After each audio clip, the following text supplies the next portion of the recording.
தமிழ்நாட்டில் குழந்தைகள் பிறப்பு விகிதம் குறைந்து கொண்டே வருவதால் சமூகம், பொருளாதாரம், அரசியல், மருத்துவ ரீதியாக பாதிப்புகள் ஏற்பட வாய்ப்பிருப்பதாக வல்லுநர்கள் கூறுகின்றனர். எங்க போனாலும் கூட்டமா இருக்கு, நெரிசலா இருக்கு, கியூவா இருக்குன்னா நம்ம கம்ப்ளைண்ட் பண்ணுவோம். ஆனா இதுதான் நம்ம இல்லைங்களா, நம்மளுடைய கூட்டம், நம்மளோட பாப்புலேஷன், மேன் பவர், அதுல உள்ள ஸ்கில் செட், இதுதான் இந்தியானுடைய பெரிய பலம்.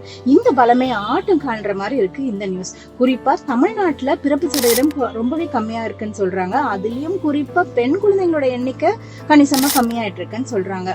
சோ இன்னொரு 15-20 இயர்ஸ்ல பாத்தீங்கன்னா பெண் குழந்தை வச்சிருக்கிறவங்க எல்லாம் கால் மேல கால் போட்டுக்கிட்டு உங்க பையன் ஆட சொல்லுங்க, பாட சொல்லுங்கன்னு சொல்லலாம் நினைக்கிறேன். ஜோக்ஸ் அப்பார்ட், இது எதனாலன்னு யோசிச்சு பாத்தீங்கன்னா ஃபர்டிலிட்டி இஷ்யூஸ் மட்டுமே மொத்த காரணமா இருந்துட முடியாதுங்க. இது இல்லாம மத்த காரணங்களும் இதுக்கு இருக்கலாம்.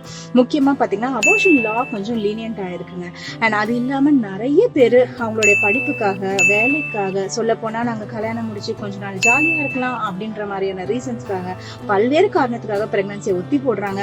வந்த பிரெக்னன்சியை வேண்டான்னு ரிமூவும் பண்றாங்க. பெண்களுடைய வேலை வாய்ப்பை ஜாஸ்தி பண்ண தெரிஞ்ச நமக்கு அவங்களுடைய ஒர்க் என்வாயன்மெண்ட்ல அவங்களுடைய பிரெக்னன்சி ஜேர்னியை இன்க்ளூசிவா கொண்டு போறதுக்கு தெரியலையோன்னு தோணுதுங்க. 30 வருஷத்துக்கு முன்னாடி மகளிர் மட்டம்னு ஒரு படம் வந்ததுங்க. அதுல பாத்தீங்கன்னா ஒர்க் பிளேஸ்லயே ஒரு பேபி கேர் யூனிட் மாதிரி செட் பண்ணி அங்க இருக்க நியூ மதர்ஸை சப்போர்ட் பண்ற மாதிரியான சீன்ஸ் இருக்கும். இன்னைக்கு வரைக்கும் அது கற்பனை சீன்ஸா தான் இருக்கு. இங்க இருக்க கம்பெனிஸ் நிறைய பேர் பிரெக்னெண்டா இருந்தா வேலை போயிடும், மெட்டர்னிட்டி கொடுக்க மாட்டோம், அதுக்கப்புறம் ப்ரமோஷன் வராது, ஹைக் வராது, இந்த மாதிரியான கெடுபிடி எல்லாம் காட்டுறதுனாலயே நம்மளுடைய நிறைய லேடிஸ் பிரெக்னன்சி அவாய்ட் பண்றாங்க. வந்தாலும் அபார்ஷன் தான் சூஸ் பண்றாங்க. இதுதான் இன்னைக்கு நிலவரம். இதை பத்தி நம்ம கொஞ்சம் யோசிச்சுதான் பார்க்க வேண்டியது இருக்கு. உங்களுக்கு இது மாதிரி ஏதாவது எக்ஸ்பீரியன்ஸ் இருக்கான்னு கமெண்ட் செக்ஷன்ல சொல்லுங்க. Take care, always yours doctor D. By.